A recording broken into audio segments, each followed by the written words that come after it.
well how it gets separated. It's not they can touch me the exact same way, but it's not the same. So in your mind, there's definitely a difference there. You don't ever get confused. No. Fair enough. Another question. If you knew that a girl was looking to get into the sex industry, whether it's internet chat rooms, working through an agency, or following in your footsteps, which would be working as an independent, what advice could you offer her? And bear in mind that we might have somebody listening right now who wants to get into the sex industry, or is maybe even thinking about doing some of the things you've already done. What advice what advice would you have wanted to have when you first got into it that you could offer someone now? Well, the first thing I would point out, and I think especially with the younger girls, they forget the importance. It's going to follow you. You will always have this on your past. And it's not an easy business to get out of because it's so stigmatized. You could be perfectly comfortable with it, but what are you going to put on your resume when you're applying for a different job? And how will people treat you because of that? So you have to remember it's going to follow you. And you might be able to hide it for so much time, but eventually, although, like I said, it hasn't happened to me yet, I'm expecting it to happen eventually, that I'm going to run into somebody I know. It's only normal. And, once I'm out of it, I could be going to apply for a job one day, and it turns out my prospective boss was one of my customers. That, there's a lot of awkward situations that can come up from it. And I think that's really important to remember. Sex work is a crash course in assertiveness training. You have to be. You have to be able to draw the line yourself. Because if you don't respect your limits, nobody else will. And so you really have to be able to stand up for yourself. I also think it's very important, the obvious, you got to be comfortable with yourself. You got to be comfortable naked. You have to be comfortable with sex. A little test you might want to do for yourself is next time you're on the bus, look around at everyone on the bus and ask yourself, would I be able to have sex with them? Because that's who your clientele is, just everyday people, normal, everyday people. What else can I suggest? Do you think that part of the reason that you're... because it'll follow you, do you think that's why a lot of people have a hard time getting out of the sex trade once they're in? That's one of the reasons. Also, sex work happens to offer some of the highest pay.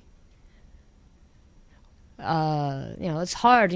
Right now I'm making a very substantial salary on comparatively few hours. I'm making more now than I was when I was working, 40 to 60 hour weeks. And I'm, if I work, anywhere from 10 to 20 hours a week now.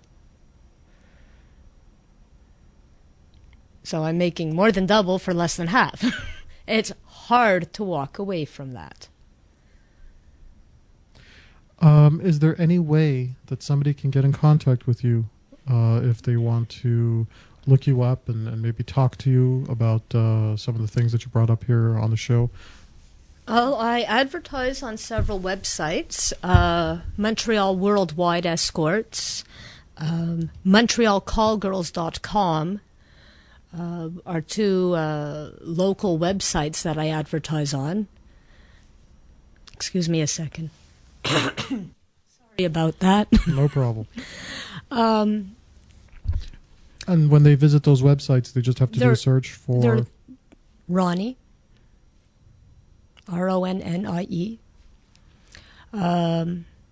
You could email me directly at purplephoenix at simpatico.ca. I prefer that we chat by email first, and then I'll give you my phone number. It's preferable. One last question before we wrap things up here. What are some of your future aspirations? Tough question. Well, right now, escorting has allowed me to go back to school. I dropped out of university about 15 years ago. I was working full-time and going to school full-time, and it just wasn't working. I was burning myself out then. See a certain trend here, don't we? Mm-hmm. Something had to give, and the rent still needed to be paid, so I had to stop going to school. I always knew I would be going back, and escorting has allowed me to do that. Was last November I realized that I had a lot of free time. What did I want to do with it? And I went back to school. So I'd like to finish my bachelor's degree. I'm working on a bachelor's degree in psychology.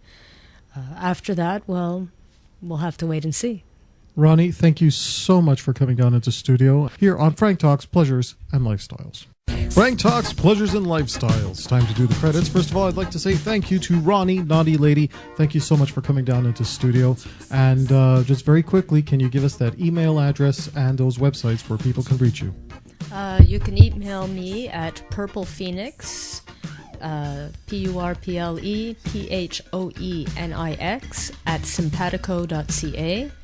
I have some advertisings posted at montrealcallgirls.com, that's all one word, or montrealworldwideescorts.com.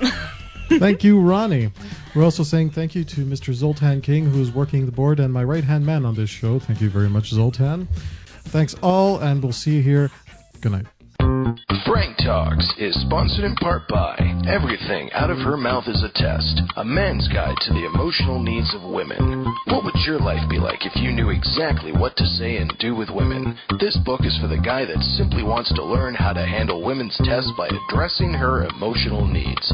By this, you create the type of attraction that will make her see you as the one she was destined to be with. This book will teach you how to get the woman you want and how to keep her. Everything Out of Her Mouth is a Test is the Rosetta Stone for men to understand exactly what a woman means when she speaks and how to respond. Is that worth changing your life forever? Buy this book at franktalks.com now.